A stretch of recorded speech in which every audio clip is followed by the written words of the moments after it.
أعوذ بالله من الشيطان الرجيم.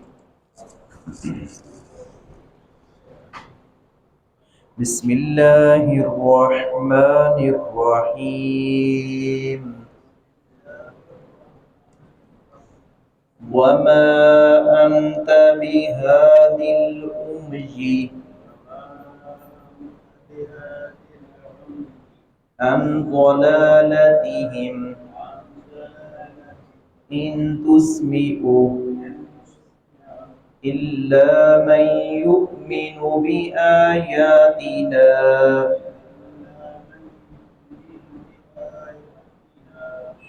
فهم مسلمون. الله الذي خلقكم من ضعف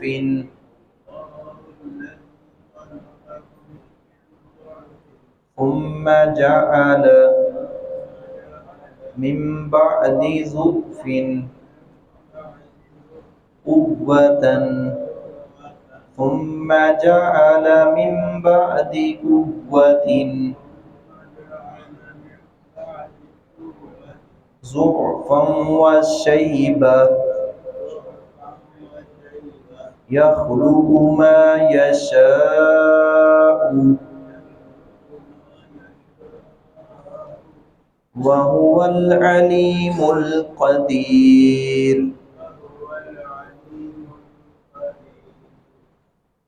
قدرت والی ذات اللہ رب العزت کی ذات ہے. تقدیر اور معاملات کا نپٹانا یہ صرف اللہ رب العزت کے اختیار میں ہے.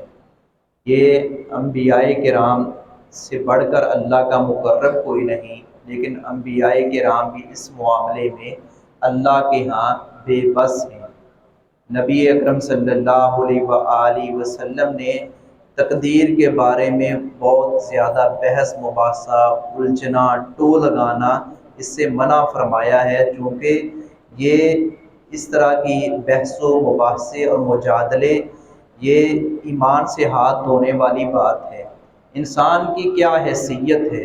اللہ رب العزت نے ان آیات میں یہی تذکرہ کیا ہے کہ یہ انسان جو اپنے آپ کو بڑا سمجھتا ہے، تکبر میں آ جاتا ہے، اس کی حیثیت تو یہ ہے کہ یہ کل تک ایک مٹی تھا، کل تک ایک پانی کا نطفہ تھا، کل تک یہ ایک خون کا جمع ہوا خون تھا، پھر یہ گوشت کا لوتھڑا بنا، پھر یہ آہستہ آہستہ اس پر پورا ایک وجود بنا، پھر روح ہونگی گئی، پھر 9 ماہ کے بعد اس کی پیدائش ہوئی، پھر یہ بچپن سے جوانی کی طرف، جوانی سے پھر بڑھاپے کی طرف، یعنی کمزوری سے طاقتور، طاقتور سے پھر کمزوری.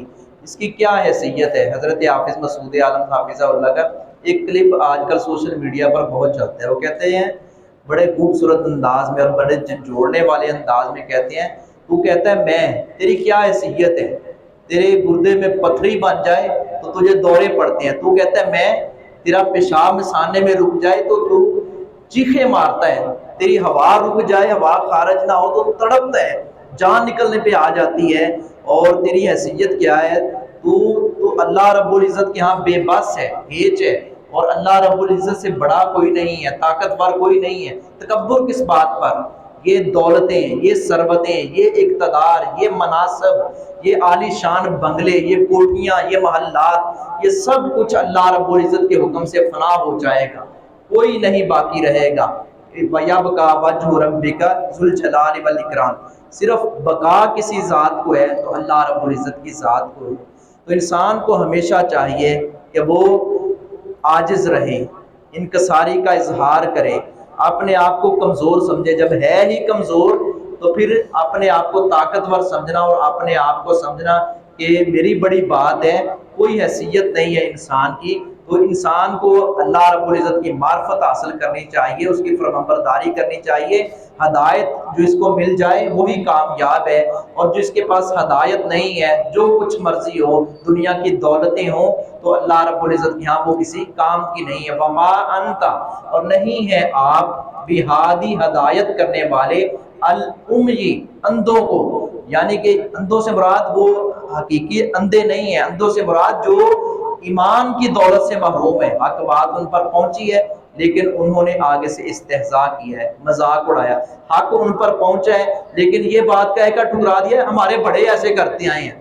حق بات ان پر پہنچی ہے لیکن دولت نے، شہرت نے، لیکن یہ اونچے منصب نے، وہ ان کے آگے رکاوٹ بن گیا ہے، دین کے آگے، حق کے آگے۔ تو اللہ رب العزت نے فرمایا ایسے لوگ اللہ کے ہاں اندھے ہیں جو حق بات کو قبول نہیں کرتے، ان ضلالتہم، ان کی گمراہی سے، جو ان کی گمراہی ہے اس گمراہی کے آگے آپ ہدایت لے کر نہیں آ سکتے جب تک ہدایت اللہ نہ دینا چاہے۔ ان تسمعوا، نہیں آپ سنا سکتے، الا مگر من یؤمن، انہی کو جو ایمان لاتے ہیں، یعنی کہ آپ کا پیغام وہی قبول کریں گے جن کے مقدر میں ہدایت لکھی ہے، ابھی آیاتنا، ہماری آیتوں پر جو ایمان لاتے ہیں، فہم مسلمون، چنانچہ وہی فرمانبردار ہیں، وہی اللہ کے ہاں اعزاز پانے والے ہیں، مقام پانے والے ہیں، اللہ کے ہاں محبوب ہیں۔ اللہ الذی، اللہ وہ ذات ہے جس نے خلقکم، پیدا کیا تمہیں، من ضعف، کمزوری میں، کمزوری کی حالت تھی تمہاری، تم ایک نطفہ تھے، اللہ نے کمزوری سے تمہیں پھر ثم جعل، پھر اس نے بنا دی، من بعد ضعف، کمزوری کے بعد قوتاً، قوت، یعنی وہ تخلیق کے تمام مراحل طے کیے، تیری تخلیق ہوئی، تو کیا حیثیت تھی، اب تو ایک جان ہے، پورا ایک جسم ہے، تیرے اندر روح پھونکی گئی ہے اور تو ہاتھ پاؤں مار رہا ہے، ثم پھر جعل، اس نے بنا دی، من بعد قوت، قوت کے بعد ضعفاً، کمزوری، بشیبہ، اور بڑھاپا، پھر جو تیرے اوپر بڑھاپا جو ہے وہ آ گیا، اب تیرے اندر وہ دانت نہیں ہے، اب تیرے منہ کے اوپر جھریاں پڑ گئی ہیں، اب چلا نہیں جاتا، کھونڈی کے ذریعے یہ چھڑی کے سہارے پہ چل رہا ہے اور ڈول رہا ہے، مختلف قسم کی بیماریاں ہیں، یہ ہر ایک نے ان مراحل سے گزرنا ہے۔ تو ہمیں چاہیے کہ ہم جوانی کی حالت میں جب تندرستی اللہ رب العزت نے دی ہو تب بھی ہم اللہ رب العزت کے آگے عاجز اور انکسار رہیں، تاکہ بڑھاپے کی حالت میں یہ ضلالت نہ اٹھانی پڑے۔ یخلق ما یشاء، وہ پیدا کرتا ہے جو وہ چاہتا ہے، وَهُوَ الْعَلِيمُ الْقَدِيرُ، اور وہی خوب جاننے والا ہے، بڑی قدرت والا ہے۔ وَمَا عَلَيَّ إِلَّا الْبَلَاغُ۔